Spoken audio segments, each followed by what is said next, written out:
Bueno, vamos a continuar conversando. Yo quiero aprovechar las dos primeras intervenciones de mis amigos para precisar algunos elementos del libro que ustedes tienen algunos entre manos y que se está vendiendo ahí un precio sanmarquino especial. Eh, Sucede que en los años, empezando en los años 90, yo quise, aprovechando que estaba estudiando mi doctorado y mi tema era la crítica, entrevistar a mis maestros y amigos. Y en ese entonces la grabadora pues era la vieja grabadora de cassette, ¿no? Y grabé las intervenciones, pero circunstancias personales me llevó a finales de esa década a perder mi biblioteca y también el material ese que yo pensé inicialmente publicar. Y él lo había dado por perdido hasta cosa de un año y medio atrás, cuando mi hija me recuperó ese material, no todo el material, pero sí una gran parte. Entonces, el problema que tenía eran que eran grabaciones hechas en los viejos cassettes, donde ya ni siquiera existían los aparatos para escucharlos, ¿no? Todo se había sustituido sucesivamente por aparatos tecnológicos. Ahora hasta un celular te puede hacer esta operación incluso con video, ¿no? Entonces, fue todo una suerte, menos mal que Cali me ayudó, ¿no? Conseguimos una persona que pudo transcribir eso. Y cuando yo comencé a leer lo que había ahí, obviamente hace tanto tiempo lo había hecho que no recordaba todo, ¿no? Claro, había que editarlo, corregirlo, pero me di cuenta de algo fundamental que es lo que yo quisiera de algún modo invocar nuevamente en la segunda intervención de ellos, porque tiene que ver con la realidad de hoy día. Lo que reflejan las entrevistas y el ambiente que nosotros hemos desarrollado, cultivado y hemos crecido en ese ambiente, era algo que caracterizaba a la Facultad de Letras, a la Escuela de Literatura y al ambiente literario en general, que era el diálogo, la conversación. Uno aprendía más que en el propio salón, en la conversación con el profesor, en el café, en las discusiones que teníamos, ¿recuerdas, Camilo? Nos poníamos a discutir nosotros entre los propios estudiantes, nos exigía un trabajo de tolerancia por un lado, reconocer que otra persona tenía otra manera de pensar, un trabajo de esforzarnos por tratar de refutar lo que decía el otro, y era todo un ambiente cordial, un ambiente como decía Cali, estábamos en nuestra casa conversando con la gente, era nuestra familia intelectual, nuestra familia cultural, ¿no es cierto? Y yo recuerdo que en alguna oportunidad cuando yo salía afuera, ya sea a provincias, después de haber acabado de ser profesor, y también en la Católica cuando me llegué a enseñar, ¿no? Me decían, oye, ahí en San Marcos ustedes, ¿cómo van las cosas ahí? Le digo, bueno, la verdad es que ustedes tienen una relación vertical con los alumnos, les decía yo. Nosotros más bien somos todos horizontales. ¿Así? ¿Cómo así? Chupamos en la misma mesa, decía, todos tomamos en la misma mesa. Para graficar un poco esa diferencia que hoy en día hay, doblemente agudizada por la sociedad y la cultura que estamos viviendo, que es una cultura, una sociedad de la confrontación, de la sospecha, y la fragmentación, porque cada uno va por su lado, ¿no? Ya no se discute, no se conversa, no se habla, ¿no? En los cafés la gente está preocupada, estos aparatitos han vuelto pues autistas a todos, ¿no? Todo el mundo está concentrado en su universo, en su fortaleza. Pero nosotros somos humanistas, hay que recuperar eso. Además hay otra cosa que es interesante, que yo quisiera recordar algunas anécdotas, no lo puedo hacer con tanto aspecto, pero es que también nos tomábamos el pelo, la vida era divertida. Cuando uno tiene, pues, digamos, en esa generación se juntaron dos, ¿no?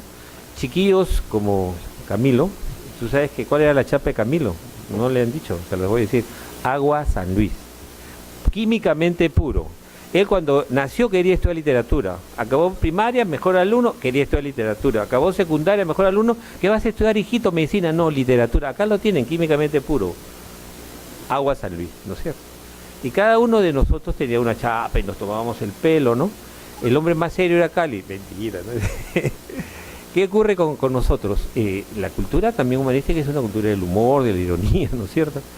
De algún modo a mí me tocó participar de una generación que estaba dividida entre gente muy joven, que llegaba por primera vez a literatura, y gente un poco mayor, que teníamos 10 años más, que veníamos de otro lado, ¿no? Ejemplo de los jóvenes, aparte de Camilo, era Sergio Ramírez, ¿no es cierto? También, de algún modo, Rocío, que estuvo un buen tiempo con nosotros, ¿no? El propio Cali, ¿no? Pero ¿qué pasó? También había gente que veníamos de otra especialidad, yo de economía, ¿no? Carlos, también venía de sociología, Raúl Valdeón, que no lo conocen, que venía de educación, ¿no? Y, sí, y ¿qué pasaba? Nos juntamos, nos articulamos, de algún modo yo jugué un poco el papel de articulador, porque eran también promociones diferentes, como era una época donde estábamos todos hacinados, sinceramente, en este local, que era nuestro local, estaba pues en el segundo piso de educación, ¿no? En el tercero estaba pues psicología. Nos tocó unos salones de clase que eran lo que vendrían a ser las escaleras, pues, ¿no? Unos salones bien precarios, honestamente, con mucha bulla. Pero lo que había era un ambiente de estudio, de discusión muy interesante. Y lo otro que pasó fue que fuimos paulatinamente articulándonos, ¿no? Y yo jugué de algún modo ese papel. Y la relación con Antonio se debe a eso, ¿no? Estaba pues de algún modo el grupo de las revistas, porque habían revistas, ¿no? La revista en la que estaba, que se juntaron, ¿no? Fue Fin de Siglo, donde estaba Carlos, Rocío, ¿no? De Sergio, otros amigos más. Y la revista Nueva Literatura Peruana, donde estaba Paul Ya, que estaba Jorge Ninapaita, que nuestro querido amigo fallecido y que acaban de publicar su libro inédito, que es extraordinario, se los recomiendo sinceramente, es un gran libro de relatos. Y tenían dos revistas, al final hubo el proyecto de hacer una sola y ahí terminamos articulándonos. Y así fue donde yo, como tenía cierta amistad con Antonio, terminamos yendo donde Antonio y discutíamos con él le encantaba conversar con nosotros. Había pasado ya buen tiempo. Me dijeron, oye Miguel Ángel, tenemos tanto tiempo hablando con Antonio Cornejo Pola y no le podemos decir tú, ¿no? Entonces, ¿te acuerdas que hubo hay que invitarlo a tomar un trago? ¿Dónde? No lo podemos llevar a cualquier sitio. Entonces Carlos, que en ese entonces vivía en un departamento de su hermana que está de viaje, dijo, pues en mi departamento. Ah, excelente, porque está cerca de su casa. Entonces yo me encargué y el plan era, tomamos unos tragos y tú le dices a la mitad de esto si nos podemos tutear. Ya, le dije, no hay problema. Efectivamente, Antonio llegó un poco nervioso con su botella de vino, apenas abrió la puerta y vio que en la mesa habían 2 whiskies, sonrió, dijo, está bien esto, dejó su botellita y empezó la salud, y siempre pues ellos, y decía, doctor, usted y usted, ¿no? Yo estaba esperando el momento, hasta que me miraron y yo le dije, Antonio, te queremos decir algo. No, doctor Antonio, profesor, le queremos decir algo.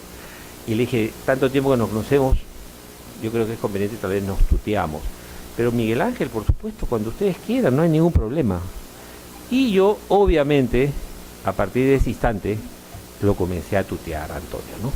Y lo tuteé hasta el final de mi relación con él. Pero ellos, obviamente más chicos, más responsables, nunca le dejaron de decir doctor. Porque incluso con el trago encima le decían doctor. ¿No? Cuando al día siguiente, ya después de esto, nos volvimos a encontrar, el único que le siguió diciendo Antonio fui yo, ¿no?